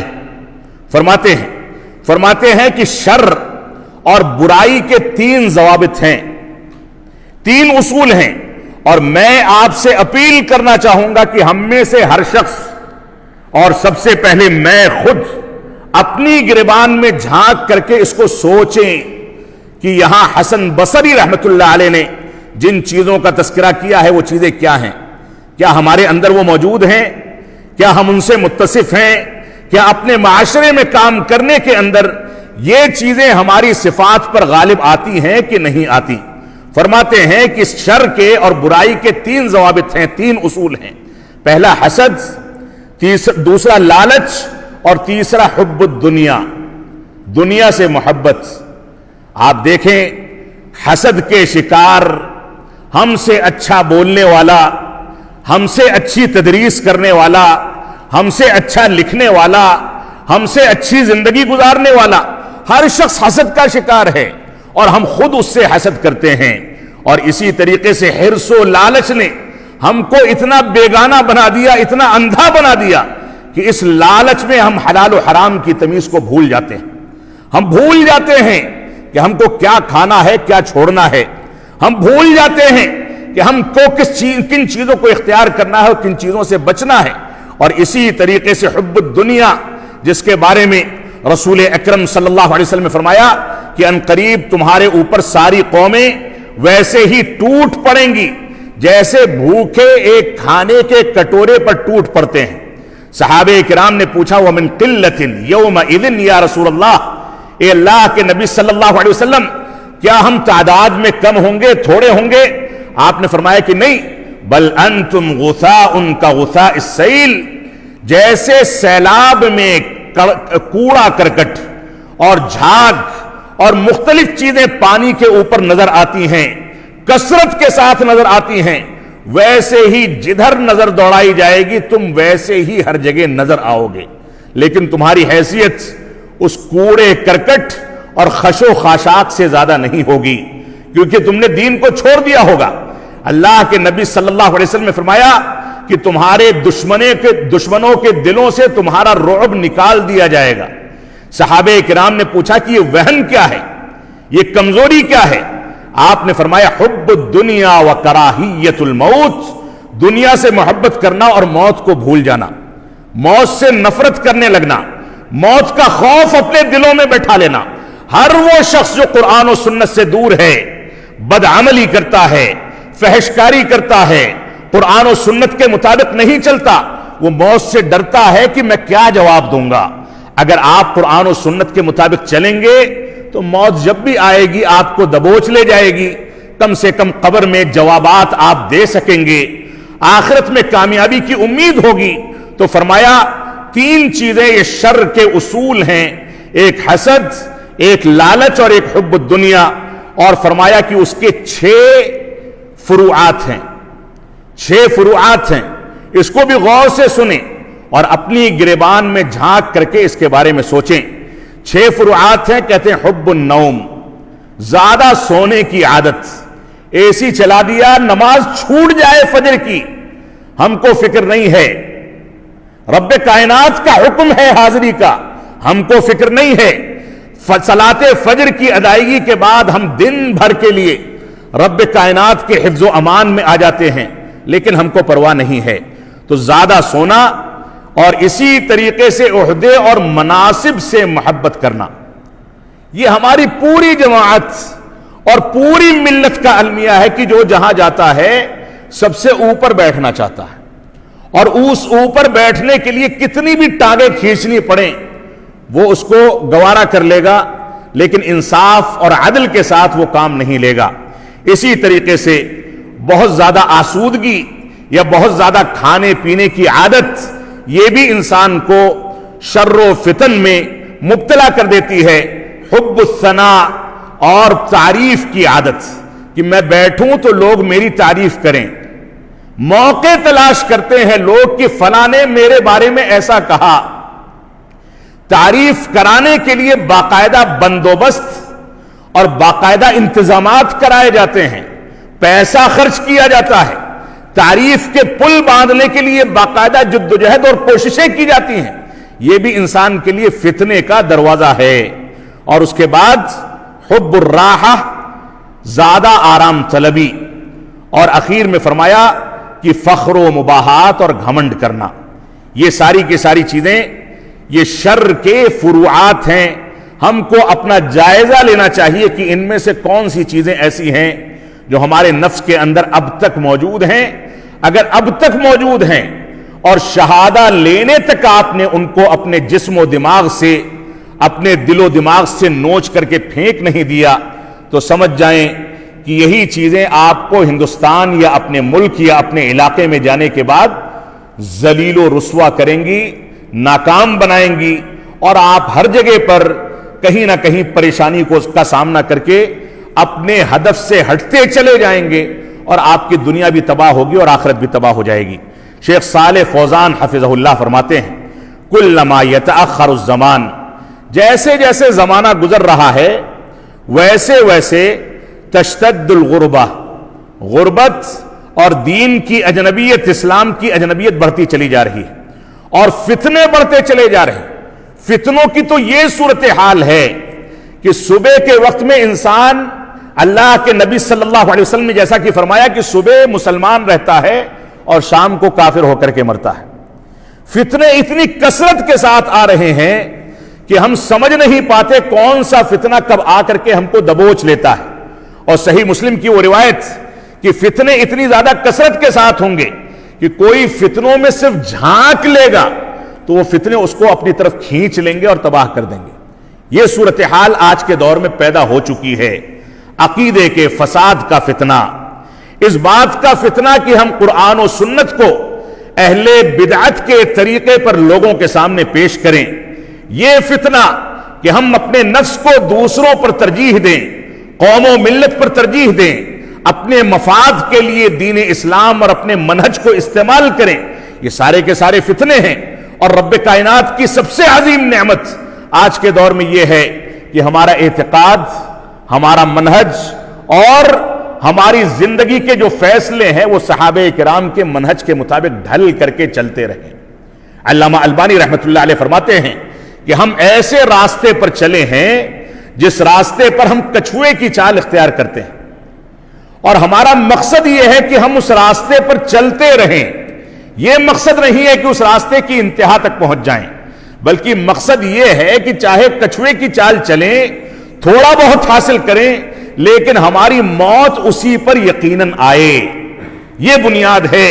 اگر منہج کی سالمیت کے لیے ہم نے اپنے آپ کو اس طریقے سے تیار کر لیا تو اللہ کی ذات سے امید ہے کہ اللہ رب العالمین ہم کو کامیابی عطا فرمائے گا. تو شیخ صالح فوزان حفظہ اللہ فرماتے ہیں کہ جیسے جیسے زمانہ گزرے گا دین کی غربت اور فتنوں کی کثرت یہ بڑھتی چلی جائے گی، اور مسلمان ان فتنوں کے دور میں، غربت کے دور میں منہج سلف کی جانب رجوع کرنے کے زیادہ حقدار اور زیادہ محتاج ہوتے چلے جائیں گے. اس وجہ سے ہماری ذمہ داری ہے کہ ہم قرآن و سنت کی پیروی کر کے اس انداز سے زندگی گزاریں. علامہ ابن القیم رحمۃ اللہ علیہ فرماتے ہیں کہ انسان کے اوپر گناہوں کے جو اثرات ہوتے ہیں اس کا سب سے بڑا اثر یہ ہے کہ انسان کے معاملات اس کے لیے مشکل کر دیے جائیں، اس کی زندگی پریشان کن ہو جائے، وہ مشکلات کی زندگی گزارے. ایک مشکل آئی نہیں کہ دوسری پیدا ہو گئی. یہ گناہوں کا سب سے بڑا اثر جو ایک مسلمان کی زندگی پر مرتب ہوتا ہے وہ یہ ہے، ہمیں اگر مشکلات کا حل چاہیے ہندوستان کی سرزمین پر، وہاں کے ماحول میں، دنیا کے کسی بھی خطے میں، تو ہم کو سب سے پہلے اپنی اصلاح کرنی ہوگی، منہج سلف کے مطابق اعمال صالحہ کو اختیار کرنا ہوگا، اپنے عقیدے کو مضبوط کرنا ہوگا. یہ ہماری ذمہ داری ہے. الداء والدواء اپنی کتاب کے اندر اس چیز کا تذکرہ انہوں نے فرمایا. اسی طریقے سے علامہ ابن القیم رحمۃ اللہ علیہ نے ایک دوسری جگہ ارشاد فرماتے ہیں کہ انکار منکر کے 4 درجات ہیں. اس میں سے آخری درجہ جو کہ اس مسلمانوں کے لیے حرام قرار دیا گیا، اس کا تذکرہ صرف میں کرنا چاہوں گا. وہ درجہ یہ ہے کہ انسان انکار منکر جب کرے تو اس سے بڑا منکر پیدا ہو جائے تو ایسی صورت میں انکار منکر حرام ہو جاتا ہے. موجودہ دور میں مسلمان اپنی جذباتیت، مظاہروں کی پالیسی، حکومت کے خلاف نعرے بازی، ذرا سی بات پر مار پیٹ اور آر پار کی جنگ کے لیے اتر جانے کی جو حکمت عملی اختیار کیے ہوئے ہیں، یہ حقیقت میں اسی کی عکاسی ہے کہ ایک منکر کو ختم کرنے کے لیے منہج سلف سے ہٹ کر کے انسان اپنی عاطفت اور جذباتیت پر اعتماد کرتا ہے اور اپنی طاقت کا مظاہرہ کر کے ہزاروں برائیوں کو جنم دے کر کے اپنی نئی نسلوں کے لیے مشکلات کھڑا کرتا ہے. وہ اسکول جانے سے محروم ہو جاتے ہیں، ان کے بچے اور خاندان کے افراد گرفتار کر کے ان کے اوپر ظلم کیا جاتا ہے اور پوری داستان بن جاتی ہے اور چین و سکون چھن جاتا ہے. ہماری ذمہ داری ہے کہ ہم منہج سلف کو اختیار کر کے ایسے موقع پر قرآن و سنت کے مطابق چلیں. آج علماء اور طلباء کی ایک بنیادی ذمہ داری یہ ہے کہ وہ امر بالمعروف اور نہی عن المنکر کے فریضے کو اسی طریقے پر اپنائیں جس طریقے پر ہمارے اسلاف نے اختیار کیا تھا. بہت سارے افراد ہمارے درمیان بھی موجود ہوں گے جو امر بالمعروف کا تو اہتمام کرتے ہیں لیکن نہی عن المنکر کے باب میں صلح کلی کی پالیسی اختیار کر لیتے ہیں. جہاں آپ کسی کو اچھائی کا حکم دیں گے، اگر وہیں پر آپ نے برائی کے اوپر قدغن نہیں لگائی، اس کو روکا نہیں، تو اچھائی نہیں پنپ سکتی، بلکہ برائی اور تیزی کے ساتھ پنپ کر کے سنت کو، اچھائیوں کو، اعمال صالحہ کو ایسی ہضم کر جائے گی کہ آنے والے دور میں لوگ سمجھ ہی نہیں پائیں گے کہ اچھائی کیا ہے اور برائی کیا ہے. کیونکہ برائی کے اندر پھیلنے کی صلاحیت زیادہ ہے، برائی کے اندر لوگوں کے جذبات کو ٹچ کرنے کی صلاحیت زیادہ ہے، برائی کے اندر لوگوں کو اپنی طرف کھینچنے کی صلاحیت زیادہ ہے. اس وجہ سے ہماری ذمہ داری ہے کہ ہم ان چیزوں کو لے کر کے چلیں. اب ملکی احوال کا مسئلہ ہے، اس پر میں سمجھتا ہوں کہ جو کچھ باتیں آپ کے سامنے بتائی گئی ہیں اس کی روشنی میں اگر آپ دعوت و تبلیغ کا کام کرتے ہیں تو آپ کے لیے سارے راستے آسان ہو جائیں گے. تعمیری کام کرنا سیکھیں، مثبت ذہن بنائیں، منفی ذہن اور منفی سوچ سے دوری اختیار کریں، تعمیری کام کریں. اپنے آپ کو صرف کسی ایک محدود کام تک محدود کر لینے سے بچیں. اپنی صلاحیت کے مطابق اپنے بڑوں سے رائے مشورہ کریں، علماء پر اعتماد کریں، اپنے بڑوں کے ساتھ بیٹھ کر کے رائے مشورہ کر کے فیصلے لیں، اور آپ کی جو کچھ طاقت ہے اس کے مطابق دعوت و تبلیغ کو اور منہج سلف کو لوگوں کے سامنے پیش کریں، اس کی ترویج کریں. یہ آپ کی ذمہ داری ہے. اللہ رب العالمین نے فرمایا وَاتَّقُوا فِتْنَةً لَا تُصِيبَنَّ الَّذِينَ ظَلَمُوا مِنْكُمْ خَاصَّةً. اے لوگو ان فتنوں سے ڈرو جو فتنے جب نازل ہوتے ہیں تو صرف ظالموں کو نہیں دبوچتے بلکہ تم سب کو سمیٹ کر کے تباہ و برباد کر دیتے ہیں. اور وَاعْلَمُوا أَنَّ اللَّهَ شَدِيدُ الْعِقَابِ، اور سمجھ لو کہ اگر ان فتنوں سے تم نے اپنے آپ کو محفوظ نہیں کیا تو اللہ رب العالمین شدید العقاب ہے، بدلہ لینے والا ہے، تم کو تباہ و برباد کر دے گا. وہ اس بات کا محتاج نہیں ہے کہ کوئی شخص آ کر کے جامعہ اسلامیہ مدینہ منورہ کے اندر بڑی بڑی ڈگریاں حاصل کر کے منہج سلف کے خلاف کام کرے. رب کائنات جب چاہے قوموں کو تباہ کر کے دوسری قوموں کو پیدا کرنے پر قادر ہے. وہ ہم سے بہتر افراد کو لا کر کے دین کو زندہ رکھے گا، منہج سلف کو زندہ رکھے گا. اس وجہ سے ہماری ذمہ داری ہے کہ ہم اس کو قرآن و سنت کے تناظر میں، منہج صحابہ کے تناظر میں سمجھیں. دین اور دنیا دونوں لحاظ سے ہم تعلیم میں اپنے آپ کو مضبوط کریں. موجودہ دور کا ایک بنیادی تقاضا یہ ہے کہ ہمارے بچے دین میں بھی مضبوط ہوں، ان کو عقیدہ پتہ ہو، ان کو پتہ ہو کہ باپ مرتا ہے تو جنازہ کیسے پڑھانا چاہیے، ان کو معلوم ہو کہ ہم کہیں سے گزرے تو نمازیں کون سے اوقات میں ادا کی جانی چاہیے. وہ آسمان پر ہوائی جہاز میں سفر کر رہے ہوں یا مریخ پر چلے جائیں، یہ سمندر کی سطح کے اندر پنڈبیوں میں بیٹھ کر کے تحقیقات کر رہے ہوں، یا کسی میڈیکل کالج میں، کسی اسپتال میں، کسی سائنس کی لیب میں، کہیں پر بھی وہ ترقی یافتہ شکل اختیار کر چکے ہوں، لیکن جب نماز کا وقت ہو تو ان کے دلوں کے اندر یہ احساس پیدا ہو جائے کہ ہم کو پیدا کرنے والے نے ہمارے اوپر کچھ فرائض رکھے ہیں، ان کو ادا کرنا ہے. اس انداز کی تربیت کر کے آپ بچوں کو آگے لائیں. بچے دنیا میں بھی دنیاوی تعلیم کے لحاظ سے کامیاب ہوں، ان کا دین بھی پختہ ہو. یہ موجودہ دور کا سب سے اہم تقاضا ہے. اسی طریقے سے موجودہ دور کا یہ بھی تقاضا ہے کہ ہم بے جا ایک دوسرے کے اوپر تنقید کرنے سے بچیں. قرآن و سنت اور منہج صحابہ کی بنیاد پر آپس میں اتحاد و اتفاق پیدا کیا جائے. اتحاد و اتفاق کے جو اصول و ضوابط ہیں اس کی روشنی میں لوگوں کو لا کر کے اپنے ساتھ بیٹھایا جائے. اگر وہ ہماری ڈگر پر آتے ہیں، منہج صحابہ کو اپناتے ہیں، تو ان کو اہلاً و سہلاً کہہ کر کے اپنا ساتھی اور دوست اور محبوب بنایا جائے. لیکن اگر وہ اس کے باوجود اپنی بدعات و خرافات اور غلط انداز کے مناہج پر مصر ہیں تو ان کو خیر بات کہہ کر کے ان سے علیحدگی اختیار کر لی جائے. یہ بھی منہج کا تقاضا ہے. ماضی کی کوتاہیوں پر صرف افسوس کر کے اور ماضی کے لوگوں کو کوس کوس کر کے اپنی زندگی کو ضائع نہ کیا جائے، بلکہ ماضی میں جو کچھ ہو گیا وہ ہو گیا.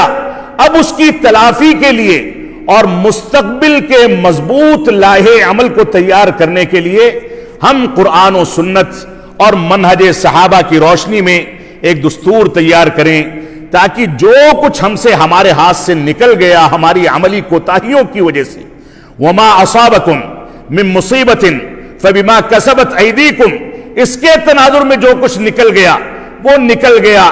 لیکن آئندہ اپنے عمل کو درست کریں، اپنے منہج کو درست کریں، اور آئندہ آنے والی نسلوں کے لیے قرآن و سنت اور منہج صحابہ کے تناظر میں بیٹھ کر کے ایسا دستور تیار کریں جس دستور کی بنیاد پر ہماری نئی نسلیں مضبوط حکمت عملی، دین و دنیا کی مضبوطی، قرآن و سنت اور منہج صحابہ کو اختیار کرنے کی مضبوطی کے ساتھ دنیا میں جہاں بھی چلیں ان کی مثالیں بیان کی جائیں. صحابہ کرام کا یہی طرز تھا، اسلاف امت کا یہی طرز تھا. کھانے کو کچھ ملے نہ ملے، پہننے کو کچھ ملے نہ ملے، اوڑھنے کی چادریں ہوں نہ ہوں، کھانے پینے کا سامان ہو نہ ہو، سواریاں ہوں نہ ہو، بندوبست اور ہتھیار ہو نہ ہو، لیکن ان کے پاس سب سے بڑی طاقت جو تھی وہ قرآن و سنت اور رب کائنات کو راضی کرنے کے اسباب و وسائل کو اختیار کرنے کی طاقت تھی۔ جب یہ رب راضی ہو جاتا ہے تو ہماری تعداد چاہے 1 ہو یا 2 ہو یا 10 ہو یا 20 ہو یا ہزاروں اور لاکھوں اور کروڑوں میں ہو، رب کائنات کی نصرت اور مدد جب شامل حال ہوگی تو دنیا کی کوئی طاقت ہمارا کچھ نہیں بگاڑ سکتی، اور ہم خود اپنے منہج سے کھلواڑ کریں، اپنے دین سے کھلواڑ کریں، دین کو اپنے مفاد کے لحاظ سے استعمال کریں، بچوں کی اسلامی تربیت نہ کریں، تو ایسی صورت میں ہم گمراہی کا شکار ہوتے چلے جائیں گے۔ اللہ رب العالمین ہم کو قرآن و سنت کی پیروی کرنے کی توفیق عطا فرمائے۔ ہم جب تک جئیں تب تک اسلام پر جئیں، جب ہمارا خاتمہ ہو تو ایمان پر ہو۔ وصلی اللہ علی نبینا محمد وعلی آلہ وصحبہ وسلم، والسلام علیکم ورحمۃ اللہ وبرکاتہ۔ جزاکم اللہ خیرا وبارک اللہ فیکم۔ شیخ محترم کے اس شاندار علمی اور منہجی خطاب پر میں آپ سب کی طرف سے شیخ محترم کا شکر گزار ہوں۔ اللہ رب العالمین شیخ محترم کی زندگی میں برکت عطا فرمائے، آپ کو مزید دین، عقیدہ اور منہج کی خدمت کی توفیق بخشے، اور آپ کو اپنے والد محترم کے لیے مزید صدقہ جاریہ بنائے، اور شیخ عبدالحمید رحمانی صاحب کو اللہ رب العالمین کروڑ کروڑ جنت نصیب فرمائے، آمین۔ محترم حاضرین، یہ ہماری سعادت ہے کہ ہمارے درمیان اس وقت ہندوستان کی بلکہ ہم سب کے لیے ایک قابل اعزاز علمی شخصیت فضیلت الشیخ ڈاکٹر الطاف الرحمان صاحب بھی موجود ہیں۔ ہماری خواہش ہے کہ ہم اس موقع سے فائدہ اٹھائیں اور شیخ سے بھی چند توجیہی کلمات سنیں۔ میں شیخ محترم سے گزارش کرتا ہوں کہ شیخ محترم اپنے چند توجیہی کلمات سے ہمیں نوازیں۔ بسم اللہ الرحمن الرحیم، الحمد للہ رب العالمین والعاقبۃ للمتقین، والصلاة والسلام علی اشرف الانبیاء والمرسلین وعلی آلہ وازواجہ واصحابہ اجمعین ومن تبعهم بإحسان إلى يوم الدين، وبعد۔ قال الله تعالى: يا أيها الذين آمنوا أطيعوا الله وأطيعوا الرسول أولي الأمر منكم فإن تنازعتم في شيء فردوه إلى الله والرسول إن كنتم تؤمنون بالله واليوم الآخر ذلك خير وأحسن تأويلا۔ محترم سامعین کرام، علماء کرام، عزیزان گرامی، اللہ رب العالمین کا فضل اور احسان ہے کہ اللہ تعالیٰ نے ہمیں اور آپ کو مدینۃ الرسول میں اور دارالحدیث کی اس مسجد میں اکٹھا ہونے اور فضیلۃ الاخ الحبیب ابن شیخنا الحبیب فضیلۃ الشیخ محمد ابن العلامہ الشیخ عبدالحمید الرحمانی رحمۃ اللہ علیہ و حفظ اللہ الاخ محمد، ان کی معیت میں اور ان کی رفاقت میں یہ بہترین کلمات ہم کو سننے کو ملے، اور اللہ تعالیٰ ان کلمات کو باعث برکت بنائے اور میزان حسنات میں شامل فرمائے اور ہم سب کے لیے نفع بخش بنائے۔ میں اس نیت سے نہیں آیا تھا کہ مجھے کچھ کہنا ہے، لیکن من باب المشارکہ فی الاجر والاحتساب عند اللہ عز وجل چند باتیں آپ کے سامنے گزارش کرنے کی کوشش کر رہا ہوں۔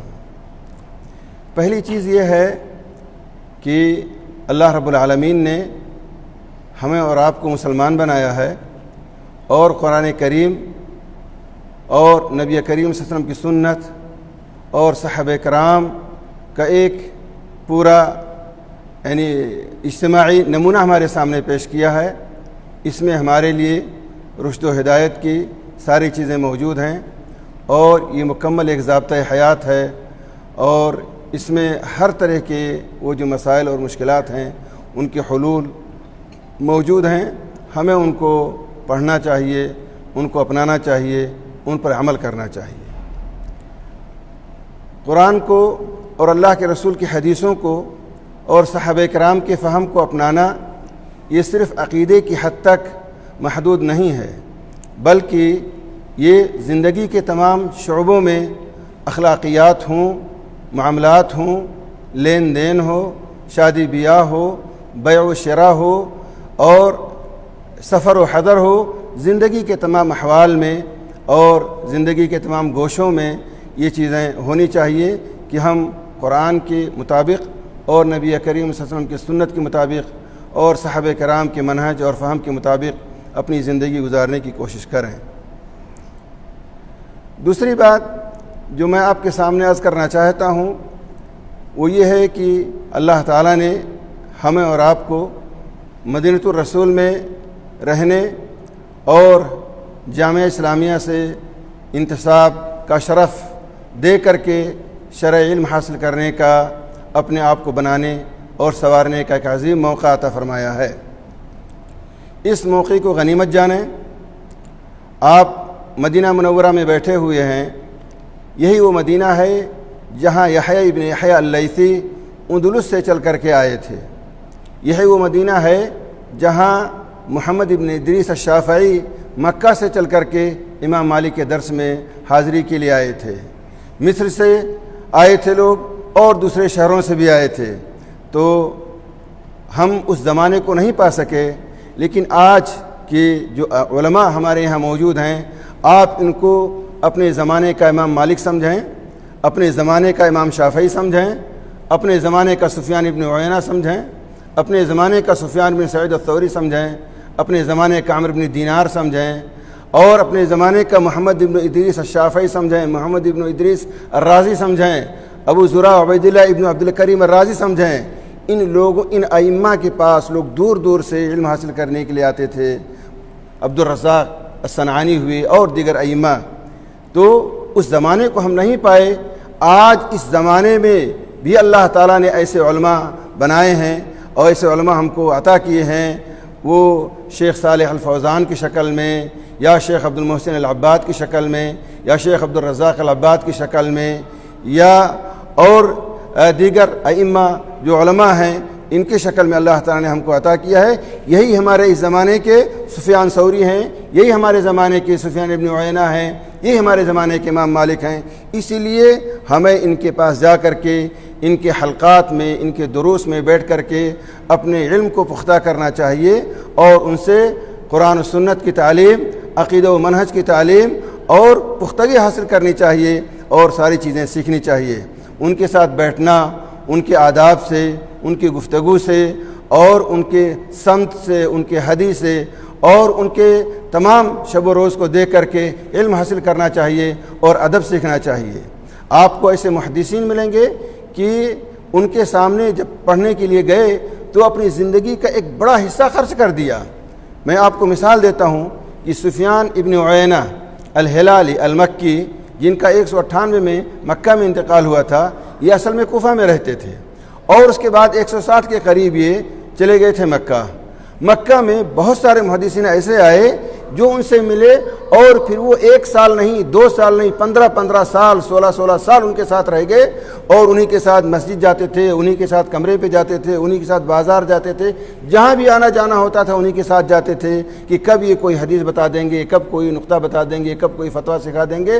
تو اس اعتبار سے رہ کر کے انہوں نے ان کی جوتیاں سیدھی کر کے، ان کی خدمت کر کے، مسند حمیدی کو دیکھ لیجئے، یہ 15 سال تک رہے ہیں۔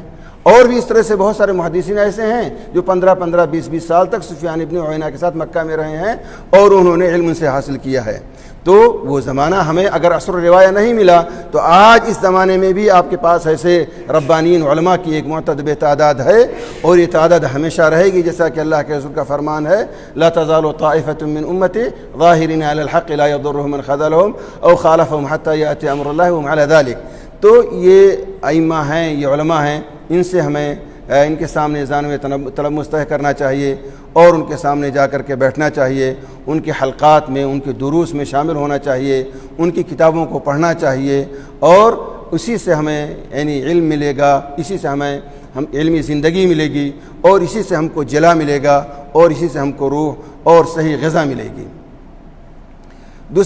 تیسری بات جو میں کہنے کے لیے سوچ رہا تھا وہ یہ ہے کہ ہم لوگ جامعہ اسلامیہ میں پڑھتے اور پڑھاتے ہیں. ہمارے ساتھ ایسے طلباء ہیں جو اس وقت کلیہ کے مرحلے میں ہیں اور ایسے طلباء ہیں جو اس وقت دراسات کے مرحلے میں ہیں.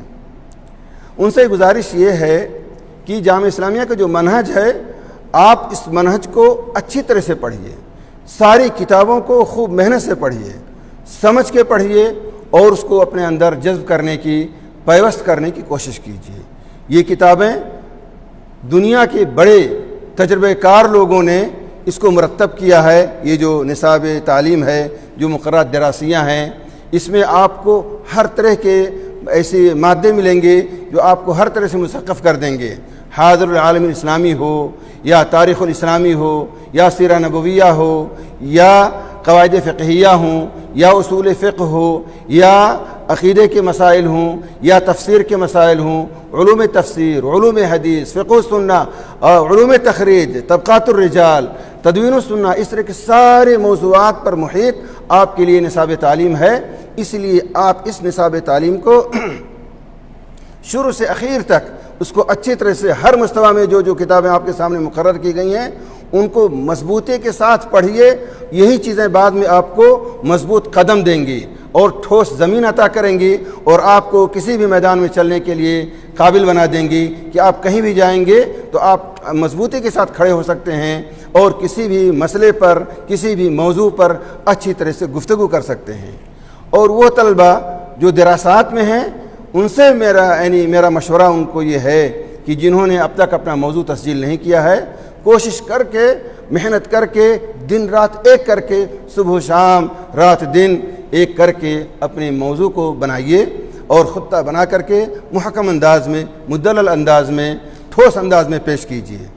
اور وہ ساتھی جو اپنا موضوع تسجیل کر چکے ہیں انہیں چاہیے کہ یہ ایک ایسا موقع ہے کہ اس کے ذریعے آپ دین کا ہمیشہ کے لیے خدمت کر سکتے ہیں, آپ کے لیے دنیا اور آخرت کا توشہ بن سکتا ہے. اس لیے اپنے رسالوں کو, اپنے موضوعات کو خوب محنت کے ساتھ اور پورے امانت داری, دیانت داری کے ساتھ اس کو ادا کیجیے اور اس کو لکھیے. یہ آپ کے لیے توشہ آخرت بھی بنے گا اور دنیا میں بھی آپ کے لیے ترقی کا ذریعہ بنے گا. اگر آپ کے اچھے نمبرات ہیں, اچھے وہ ہیں, تو آپ کا دکتورا میں داخلہ آسانی سے ہو جائے گا. یہ ساری چیزیں ہیں, بہت ضروری ہے. اور اس میں ایک چیز یہ گزارش ہے کہ جو جامعہ نے, دراسات علیہ نے دلیل اعداد الرسائل العلمیہ جو بنایا ہے, کم سے کم اس کو ہر طالب کو ایک بار دو بار ضرور پڑھنا چاہیے. آج ایک مناقشہ تھا, میں صبح سے کافی مشغول تھا, اس وجہ سے میں دیر سے آیا. میں نے اس مناقشے میں طالب سے کہا کہ دیکھو دلیل و اعداد الرسائل العلمیہ کا جو ہے اس میں دو چیزوں میں اکثر لوگ غلطی کرتے ہیں. اگر ان کے ساتھ بحثیں ہیں تو جو حدیث کے تخریج کا جو مسئلہ ہے, اکثر بیشتر ساتھی جو کلیۃ الحدیث سے نہیں ہیں وہ نہیں جان پاتے ہیں اس کی نزاکت کو, تو بڑی غلطیاں ہوتی ہیں. اس میں یہ بتایا گیا ہے کہ آپ کو کیسے تخریج کرنی ہے اور کیا کیا چیزیں ذکر کرنی ہے. آپ اس کو ایک بار پڑھ لیں اور اسی حساب سے اس کو ذکر کر دیا کریں, یہ آپ کے لیے بڑی آسانی ہو جائے گی.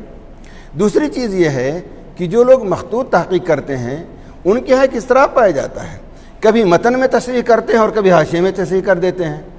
ایک ضابطہ ہے اس کا, دلیل و اعداد الرسائل میں یہ لکھا ہوا ہے کہ آپ صحیح عبارت متن میں لکھیے اور حاشیے میں بتائیے کہ مطلب یہ عبارت صحیح جو متن میں ہے, حاشیے میں بتائیے کہ فلاں نسخے میں ایسی عبارت تھی وہ غلط ہے اور وہ صحیح نہیں ہے, اس وجہ سے صحیح نہیں ہے, یہ بتا دیجیے.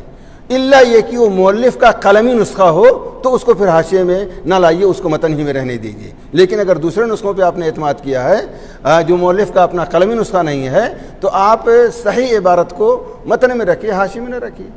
ایک بہترین مسئلہ ہے. آج ہم لوگ مناقشہ کرتے ہیں, دیکھتے ہیں کبھی نیچے کبھی اوپر, کبھی نیچے کبھی اوپر, کبھی یہ حدیث کبھی اس طرح سے گڑبڑیاں ہوتی ہیں. تو ساتھیوں سے گزارش یہ ہے کہ دلیل و اعداد الرسائل کو ایک دو بار ضرور پڑھ لیں. خطہ بنانے میں بھی آپ کے کام آئے گا, بحث کو لکھنے میں بھی آپ کے کام آئے گا. اور اپنی اس وقت غنیمت جانیے, موضوع کو تسجیل کیجیے اور جن احباب کی موضوعات مسجل ہو چکے ہیں وہ اس پر لگ جائیں اور محنت کر کے اس کو لکھ لیں.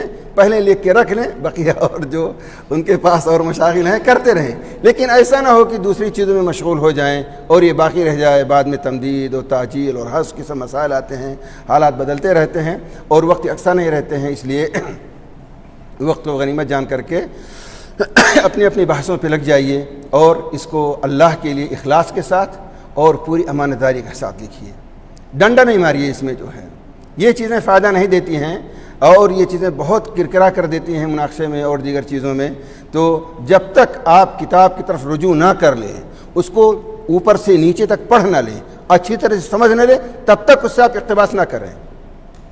ابھی پچھلے ہفتے کی بات ہے, ایک ساتھی ہمارے پاس آئے, وہ ایک عبارت انہوں نے نقل کی تھی. کہا کہ جو ہے یہ اصبہانی نے کہا ہے, ابو القاسم قوام السنہ اصبہانی نے کہا ہے. حالانکہ وہ قول کس کا ہے؟ ابو مظفر سمعانی کا ہے. مجھے وہ قول معلوم تھا, میں نے کہا کہ ابو مظفر سمعانی کا قول ہے. کہا نہیں, یہ الحجہ فی اس میں لکھا ہوا ہے جو ہے. میں نے کہا آپ اس کو پڑھ کے دیکھیے. پڑھ کے دیکھا تو اس میں لکھا کہ قال ابو المظفر السمعانی, وہ دوسرے صفحے میں ہے, ادھر سے لیا اٹھا کے نوٹ کر دیا جو ہے. سمجھ رہے ہیں؟ تو آپ اس کو پڑھیے اور سمجھیے, اور جب اس کو پڑھ لیجئے سمجھ لیجئے ساری چیزوں کو, تب وہاں سے کوٹیشن آپ لیجئے. ایسا نہ ہو کہ آدھی بات آپ نوٹ کریں جو یعنی نسبت غلط ہو جائے یا معنی یعنی بدل جائے. اس ساری کی چیزوں کا احتیاط کیجئے. تو یعنی میری باتوں کا خلاصہ صرف 3 چیزیں. پہلی چیز یہ کہ قرآن اور سنت کو یعنی سلف صالحین کے منہج کے اور فہم کے اعتبار سے اپنائیے. دوسری چیز یہ ہے کہ آپ علم کے حصول میں جو ہمارے درمیان علماء کرام ربانیین موجود ہیں ان کو اپنائیے اور ان سے ملازمت کیجیے اور ان کے ساتھ حاصل کیجیے. یہ ہمارے لیے ایک بڑی نعمت ہیں. اور تیسری چیز یہ ہے کہ جو اخوان کلیہ میں ہیں وہ اپنے مقررات دراسیہ کو اچھی طرح سے یعنی سمجھیں اور اس کو مراجعہ کریں اور غیاب نہ کریں. اور جو اخوان دراسات علیہ میں ہیں جن کے مواضیع مسجل نہیں ہیں وہ کوشش کر کے اپنے موضوعات کی تسجیل کریں. اور جو لوگ موضوع جن کا مسجل ہو چکا ہے وہ محنت سے امانت داری کے ساتھ اخلاص اور للہیت کے ساتھ اپنی بحثوں کو لکھیں تاکہ یہ ان کے لیے دنیا میں بھی زینت ہو اور آخرت میں بھی توشے آخرت ان کا بن جائے. انہی چند باتوں پر میں اپنی بات کو ختم کرتا ہوں. اللہ تعالیٰ سے دعا ہے کہ اللہ تعالیٰ ہمیں صحیح بات کہنے کی, سننے کی اور سمجھنے کی, اس پر عمل کرنے کی اور دعوت دینے کی توفیق عطا فرمائے. اور اللہ تعالیٰ ہمیں اور ہم سب کو قرآن, حدیث اور صحابہ کرام کے عقیدہ و منہج کا حامل اور داعی بنائے. اور اللہ تعالیٰ یعنی ہم کو اس دنیا میں باقی رکھے تو اپنے دین پہ باقی رکھے, اور اس دنیا سے ہماری رخصتی ہو تو کلمہ توحید کے ساتھ ہماری رخصتی ہو. ھذا ما عندی وآخر دعوانا ان الحمد للہ رب العالمین. السلام علیکم ورحمۃ اللہ وبرکاتہ. جزاکم اللہ خیرا وبارک اللہ فیکم. شیخ محترم کے اس توجیہی کلمات پر میں شیخ محترم کا شکر گزار ہوں. اللہ رب العالمین شیخ کے علم میں اور شیخ کی دینی خدمت میں مزید برکتوں سے نوازے, آمین. اب میں اس پروگرام کے آخری مقرر جناب شیخ محترم مظفر صاحب کو دعوت دیتا ہوں کہ آپ اپنے توجیہی کلمات سے ہم سب کو نوازیں. السلام علیکم ورحمۃ اللہ وبرکاتہ. الحمد للہ والصلاة والسلام علی رسول اللہ وعلی آلہ واصحابہ اجمعین. اما بعد, يقول الله سبحانه وتعالى في القرآن المجيد ثم جعلناك على شريعة من الأمر فاتبعها ولا تتبع أهواء الذين لا يعلمون.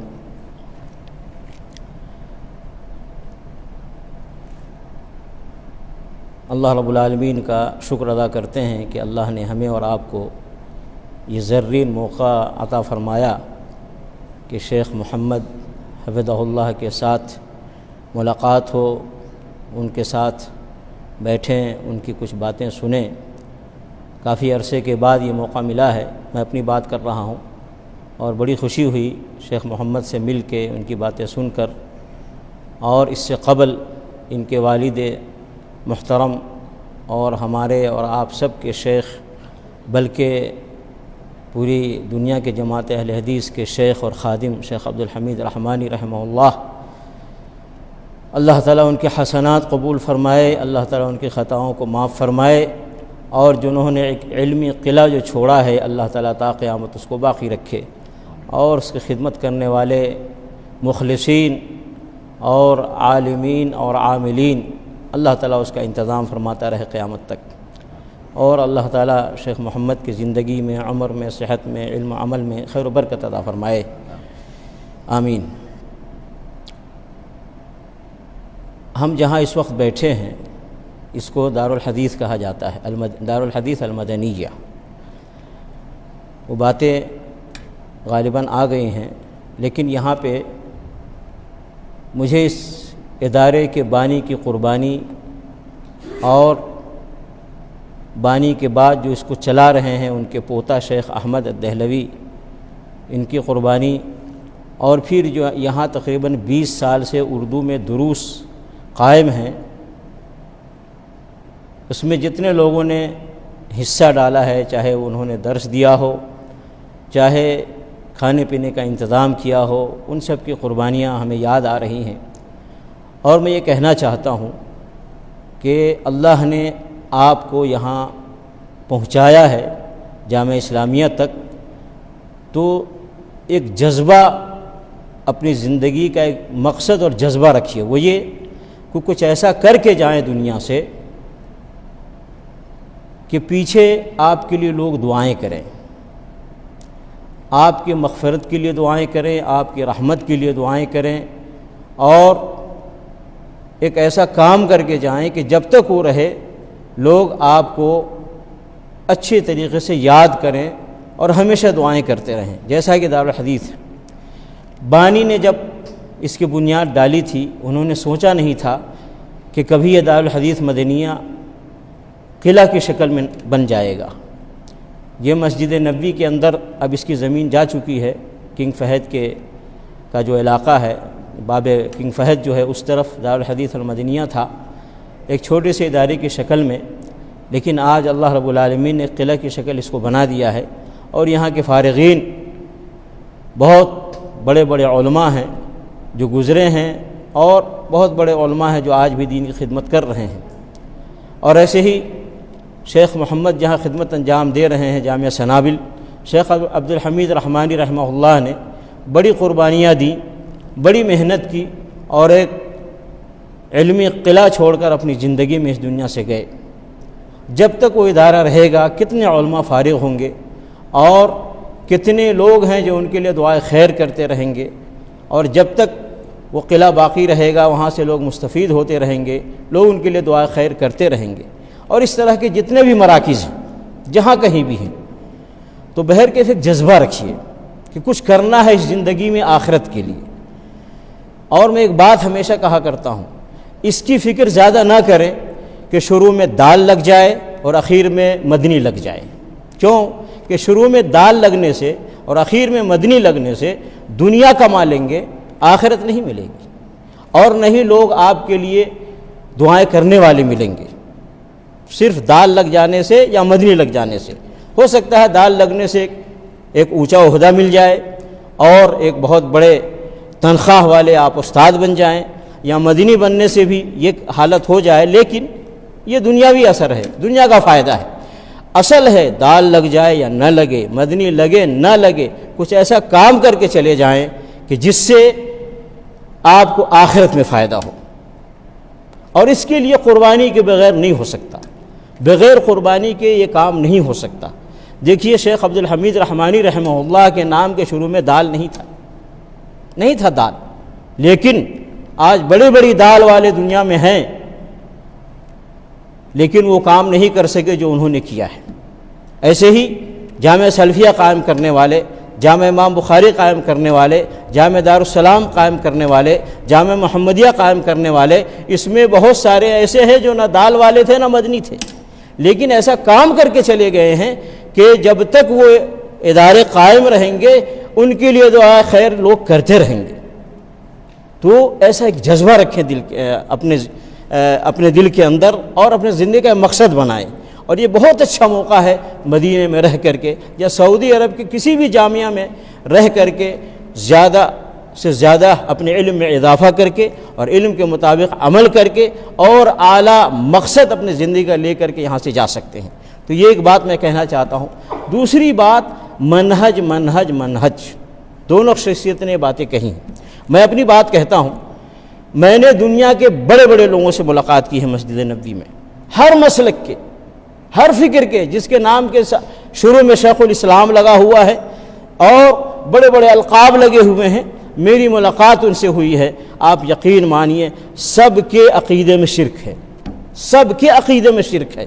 بدعت تو رہنے دیجئے، شرک ہے. صرف اللہ رب العالمین نے اہل حدیثوں کو، اللہ کا فضل ہے، شرک سے بھی پاک رکھا ہے اور بدعت سے بھی پاک رکھا ہے. تو اس لیے اس کو غنیمت سمجھیے، منہج کو پکڑ کر کے رکھیے، دھوکے میں مت آئیے، کسی کے ظاہر کو مت دیکھیے. بڑی بڑی داڑیاں ملیں گی، بڑے بڑے پگڑ ملیں گے، ممکن ہے ان کے پیچھے لاکھوں لوگ ہوں گے، لیکن یقین مانیے جب ان سے بات کریں گے آپ، ان کی تحریریں پڑھیں گے تو آپ کو شرک ملے گا، بدعات ملیں گے، اور قرآن و سنت کے خلاف ان کی باتیں ملیں گی، ان کی تحریریں ملیں گی، اور صحابہ کرام سلف صالحین کے منہج کے خلاف ان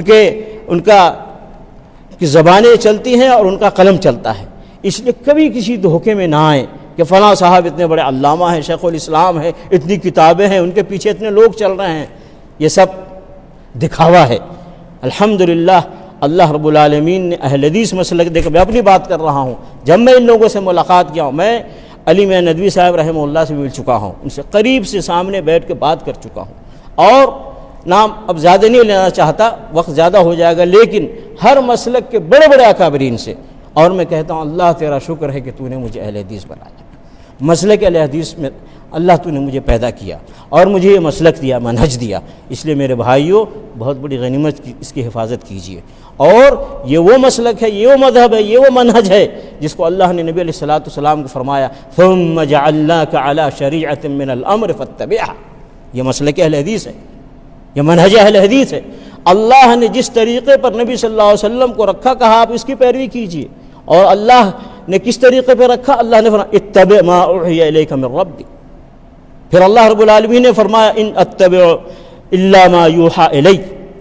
اللہ نے کہا آپ اس کی پیروی کیجئے جو آپ کے اوپر وحی کی گئی ہے، اور خود اللہ ہی نے نبی صلی اللہ علیہ وسلم کی طرف سے فرمایا کہ میں اسی کی پیروی کرتا ہوں جو اللہ میری طرف وحی کرتا ہے. پھر اس آیت میں فرمایا ثم جعلناک علی شریعۃ من الامر فاتبعها.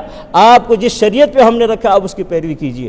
یہ حق کا راستہ ہے، یہ ہدایت کا راستہ ہے، یہ جنت میں لے جانے والا راستہ ہے، یہ صحابہ کرام کا راستہ ہے، تابعین کا، تبع تابعین کا راستہ ہے، اور قیامت تک آنے والے اہل حدیثوں کا راستہ ہے. اور پھر دوسرا راستہ گمراہی کا راستہ ہے، جہنم میں لے جانے والا راستہ ہے، اور قرآن و حدیث اور صحابہ اور تابعین، تبع تابعین کے خلاف والا راستہ ہے. وَلَا تَتَّبِعْ أَهْوَاءَ الَّذِينَ لَا يَعْلَمُونَ. کتنے بڑے علم والے ہوں اللہ کے نزدیک وہ لا يعلمون ہیں، جاہل ہیں، بے علم ہیں. تو اس لیے میرے بھائیوں غنیمت سمجھیے. بہت سارے لوگ ہیں دنیاوی مفاد کی خاطر یا دنیاوی چند پیسوں کی خاطر یا دنیاوی کوئی منصب کی خاطر چلے جاتے ہیں، ادھر ادھر چلے جاتے ہیں. نہیں میرے بھائی، دھوکے میں مت آئیے اور کسی لالچ میں مت آئیے.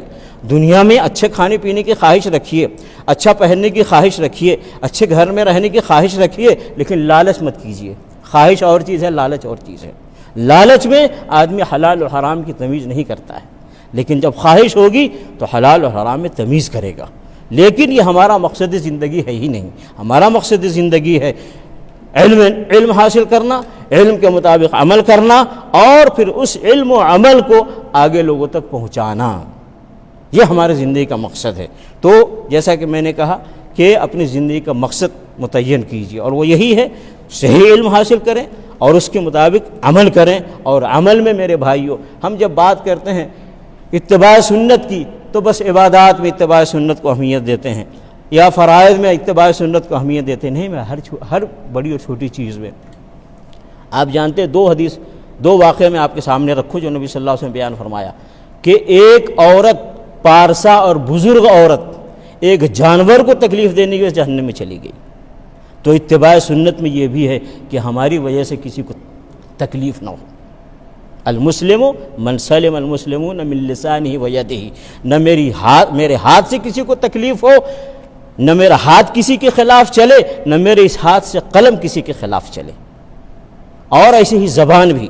میں بات کر رہا ہوں، یعنی شرک کی بات کر رہے ہیں، بدعات کی بات کر رہے ہیں، خرافات کی بات کر رہے ہیں، منہج کے بارے میں وضاحت کر رہے ہیں. اس پہ کسی کو تکلیف رہی، یہاں مراد اس سے نہیں ہے، لیکن ایک عقیدے کے لوگ ہیں، ایک منہج کے لوگ ہیں، ایک مسلک کے لوگ ہیں. بات ان کی کر رہا ہوں میں کہ ہماری اور آپ کے ہاتھ سے یا زبان سے کسی کو تکلیف نہیں پہنچنی چاہیے، ورنہ کتنے بڑے بزرگ بن جائیں، اگر ایک پارسا عورت کسی جانور کو تکلیف دے کے جہنمی بن سکتی ہے تو ایک پارسا مسلمان ایک اپنے ہم عقیدہ مسلمان بھائی کو تکلیف دے کر وہ جہنم میں نہیں جا سکتا ہے۔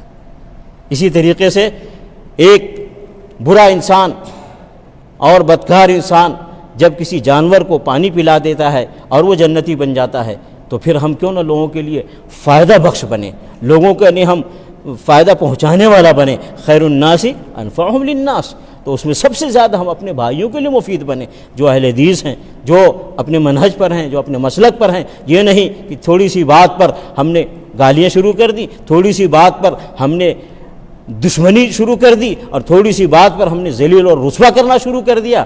یہ نہ تو قرآن کا منہج ہے، نہ حدیث کا منہج ہے، اور نہ ہی صحابہ و تابعین تبع تابعین کا منہج ہے۔ جب بات اتباع سنت کی آتی ہے تو ساری چیزوں کو ہم سامنے رکھیں۔ میں اس لیے باتیں کہہ رہا ہوں کہ ہمارے بہت سارے طلاب جامعہ اسلامیہ میں چیزیں ہیں، عصبیت ہے، ہم فلاں جامعہ کے ہیں، وہ فلاں جامعہ کا ہے، دوسرے کو نظر حقیر سمجھنا، یا ہم فلاں علاقے کو فلاں علاقے کا ہے دوسرے کو حقیر سمجھنا، یا ہم فلاں خاندان کے وہ فلاں خاندان دوسرے کو حقیر سمجھنا، یہ منہج نہیں ہے ہمارا، ہے نا؟ یا وہ کم نمبر لیا میں زیادہ نمبر لیا ہوں، نہیں۔ ایک اور حدیث یہاں پہ پیش کر دوں اور بات ختم کرتا ہوں۔ نبی علیہ الصلوۃ والسلام نے فرمایا، کبر کی تعریف میں کیا فرمایا؟ کبر کی تعریف میں کیا فرمایا نبی صلی اللہ علیہ وسلم نے؟ اور بطر الحق غمت الناس۔ میں اس لیے آپ سے کہلوا رہا ہوں تاکہ ذہن میں حق کا انکار کرنا، ہو سکتا ہے میں بھی حق کا انکار کر سکتا ہوں، آپ بھی کر سکتے ہیں۔ اللہ کے قرآن کی کوئی آیت ہمارے سامنے آ جائے اور نبی صلی اللہ علیہ وسلم کوئی حدیث آ جائے، چونکہ میرے نفس کے خلاف ہے، میرے فکر کے خلاف ہے، میرے طبیعت کے خلاف ہے، ان کا انکار دیں تو یہ کبر کی علامت ہے۔ جب بھی اللہ اس کے رسول کی بات آ جائے، چاہے میرے طبیعت، میرے مزاج، میرے فکر اور خلاف ہو، قبول کر لینا چاہیے، ورنہ کبر ہے۔ اور ایسے ہی کسی کو حقیر سمجھنا، مدنی ہے غیر مدنی کو حقیر سمجھے، دکتور ہے تو جس نے دکتورا نہیں کیا اس کو حقیر سمجھے، جو سعودیہ میں پڑھ لیا ہے وہ انڈیا میں پڑھے والے کو حقیر سمجھے، نہیں، یہ کبر کی علامت ہے۔ کسی بھی اعتبار سے کسی کو حقیر سمجھنا یہ کبر کی علامت ہے، اور حق کا قبول نہ کرنا یہ بھی کبر کی علامت ہے۔ حق سے مراد کوئی بھی اچھی بات ہمیں کسی سے مل جائے تو ہمیں اس کو قبول کر لینا چاہیے۔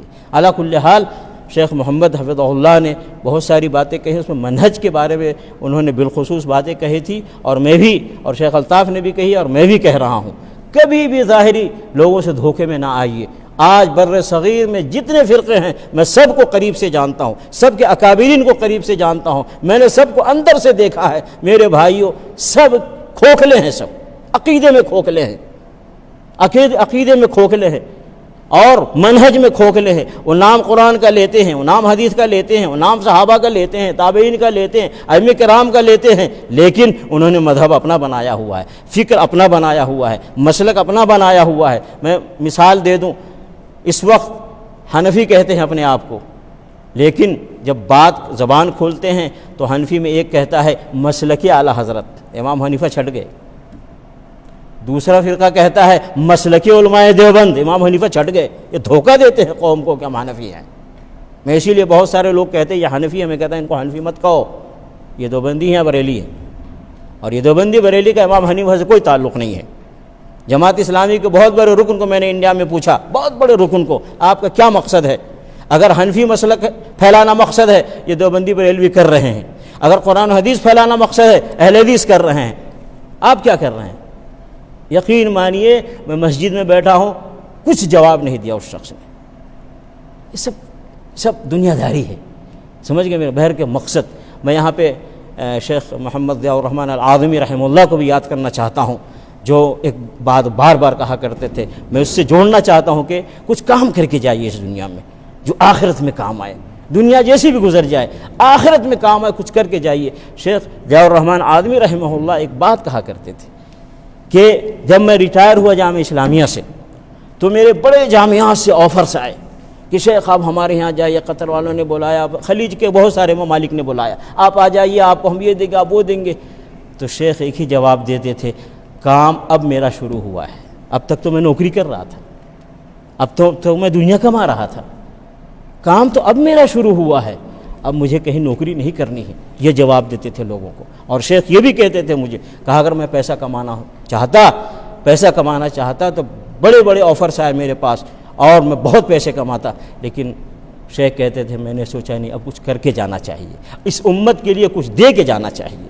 چنانچہ شیخ رحمہ اللہ ماشاءاللہ جو کچھ پیش کر کے گئے ہیں، اللہ تعالیٰ ان کے اس عمل کو قبول فرمائے، اور جو خطائیں ہوئی ہیں اللہ تعالیٰ معاف فرمائے، اور اللہ تعالیٰ ہم سب کو اس دین کے لیے، اس اسلام کے لیے، اس عقیدے کے لیے، اس منہج کے لیے کچھ کرنے کی اللہ توفیق عطا فرمائے، جیسا کہ ہم سے پہلے لوگ کر کے گئے ہیں، شہدائے احد کر کے گئے ہیں، شہدائے بدر کر کے گئے ہیں، غزوہ احزاب کے شہداء کر کے گئے ہیں، یہ صحابہ کی پوری جماعت، اسی کے بیچ میں ہم لوگ رہتے ہیں، شہداء کے بیچ میں ہم لوگ رہتے ہیں، ان کے قربانیوں کو ذہن میں رکھیں اور ہم بھی کچھ کر کے یہاں سے جائیں۔ زرعوا فاکلنا فلنزرع لیاکلوا، انہوں نے بویا تھا ہم کھائے، اب ہمیں بونا ہے تاکہ آنے والی نسل کھائے۔ اللہ تعالیٰ توفیق عطا فرمائے، آمین۔ صلی اللہ علی نبینا محمد وعلی آلہ وصحبہ اجمعین۔ السلام علیکم ورحمۃ اللہ وبرکاتہ۔